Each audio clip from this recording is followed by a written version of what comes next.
Hello and welcome. So let's talk about choosing and registering a great name for your assisted living business. When you are thinking of opening an assisted living business, choosing and registering a business name is a vital process. It is a process that helps you to begin to really establish your service image and presence in your community. Some people might be looking at this as a simple process, but it's not. Starting a business is a tedious but fun task. Likewise, choosing a business name is very tedious, but it's fun. It is very important to take the necessary steps to brand yourself very well right from the start to avoid the need to make avoidable changes in the future. Yes, myself, I made a mistake when I was choosing my business name. I chose a name that started with Rapture. It started with an R and it's very religious name. So people were wondering, what kind of name is that? What kind of organization is that? What are they up to?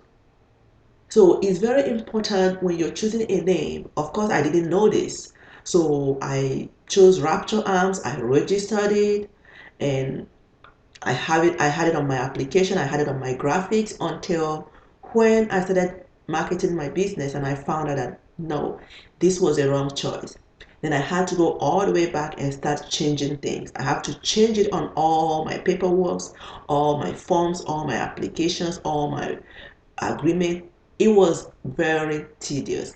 And that was the reason why I decided to include this particular topic in this training because I wanted people to understand that choosing a name is just as important. You cannot just come up with any name. Of course you can, but I would like to give you some tips, important tips that you can use and incorporate when choosing your business name. Okay, so today I'll be giving you some tips and information on how to choose a name for your assisted living. So the first step is choosing the actual name. So, and I'm going to be giving you important tip number one. An assisted living will generally have a benign sound to it. What does this mean? When I mean a benign sound, I mean like a sound that is very soft. It's soft. It gives impression of somewhere or people that provide a warmth service. So let's assume that you wanted to choose, let's say you want to use Crystal Care Home. Crystal means something someone can be passionate about. Putting a care home to it gives that impression that, okay, this is a care home. They'll be providing care service. So it gives people that comfort, that feeling of comfort that the place they're going is a place that they can receive care and they can have comfort and they can have peace. It's different when you're trying to name an assisted living business compared to when you're trying to sell a product like a car or groceries. So people are really looking for a place of comfort and peace. So your name should reflect safety and security rather than just something for people to get excited over.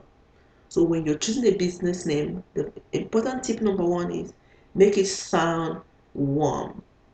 Make it sound comfort. Let your name reflect safety. Let your name reflect security. Okay? So that's the tip number one. So let me go to tip number two. So when you're choosing your actual name, tip number two is that most directories for assisted living homes for a particular area are listed alphabetically. So what does that mean? When people are looking for an assisted living, usually they give them a list of assisted living in this area, a list of assisted living in this state, a list of assisted living in this county, a list of assisted living in this city. When assisted living businesses are listed, they are listed in alphabetical orders from A to Z. Okay, so when choosing your facility name, it will be helpful to the visibility of your business that the first letter of your business name is up in the alphabet, so that when it's listed on the directory, you will get a better chance to be on the top of the list. For example, choosing a name that falls between A and E will help to get your facility listed on top of the pages of digital and paper directories, compared to when you chose a name that falls right in the middle, like U or R or somewhere like that. So let me give you an example as well. When I chose the facility and I chose the name Rapture, it falls all the way down there. So when people are flipping through the pages and going through the list in alphabetical order, it's going to be hard for them to go all the way to the first page, second page, third page, and all the way to the R before they can find a place. So when they get the list of the assisted living in the area, they start going through the list and start making calls, trying to find a place for their loved ones. So they go through the A's, they go to the B's, they go to the C's. So it's going to be hard for someone to go through all these facilities without finding a place. So you're giving yourself a chance when you choose a name that falls on top of the alphabet. This is really a unique tip. I mean, this is really juicy. This is really good. If you understand this, you're going to be competing with bigger facilities that has hundreds of residents. So their names most of the time are already known. But when you're in a small facility, you want to get yourself up on the list. You want people to know you, want people to see you right away. Okay, so that's tip number 2. Most directories for assisted living homes for a particular area are listed alphabetically. So when you're choosing, choose a name that falls on top of the alphabet. Okay? Choose a name that falls on top of the alphabet. So let's keep going. Tip number 3. The important tip number 3 is choosing a name that has the name of the location can be helpful when it comes to how the business is found when searched on Google or other search engines. So what am I saying? For example, if you choose a name that has Sandy Oaks Assisted Living Center, okay, and when people are searching for, let's say they're searching for assisted living in Sandy Oaks, guess who comes up first? You. So this is really good tip. So you have different ways you can choose your name. There are many different ways, but I'm just giving you this tip so you can understand things to put into consideration when you're choosing a name. So people will find you if your name has the city, the location that your business is in on it. So when people are searching for that location on Google or other search engines, your name will come up on top of the list. So tip number 4 on choosing your name. Choose a name that is not so long and is very easy to remember. Okay, so you want your name not to be very long.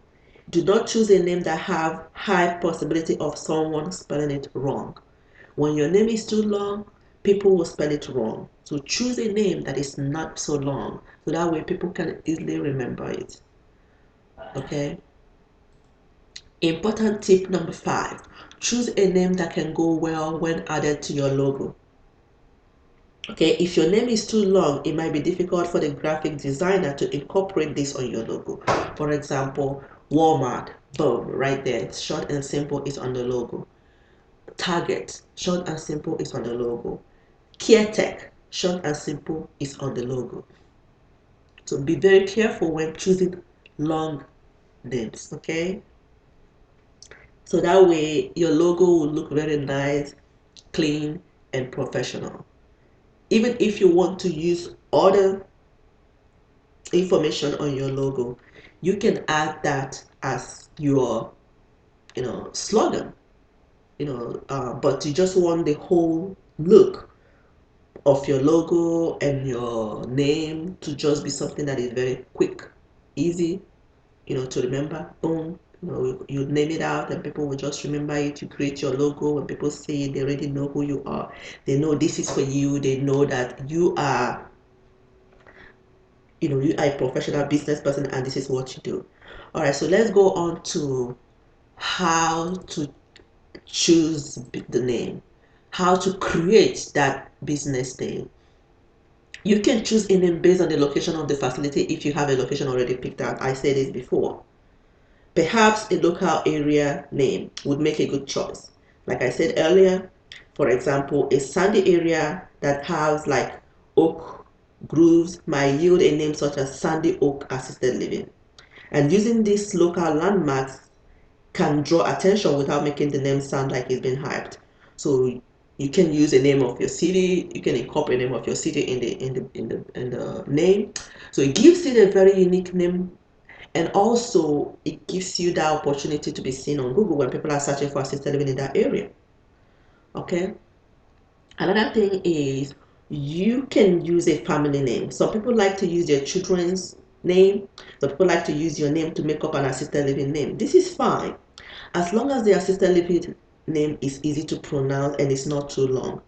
I've had people from Asia, from Africa and things like that that have very unique names, and when they're choosing a name, they use this local name that people cannot pronounce. I understand people could use their names for sentimental reasons, but if somebody is not able to pronounce your name, that is a problem. Okay. Also, if you want to sell your assisted living and it has this unique name to it that people cannot pronounce, people might not want to buy the assisted living with that name, and they might be thinking, oh, I still have to change the name. And so you want to use a name that is generally easy to pronounce or meant something that is very easy for people to understand. Okay, so that's just one thing you should put into consideration when trying to create that unique name. You could also use make-up words or names. Yes, but make sure that the make-up words are very easy words as well. Okay, some people will combine the names of their families or the first letters of the names of the family members to come up with a made-up word or name.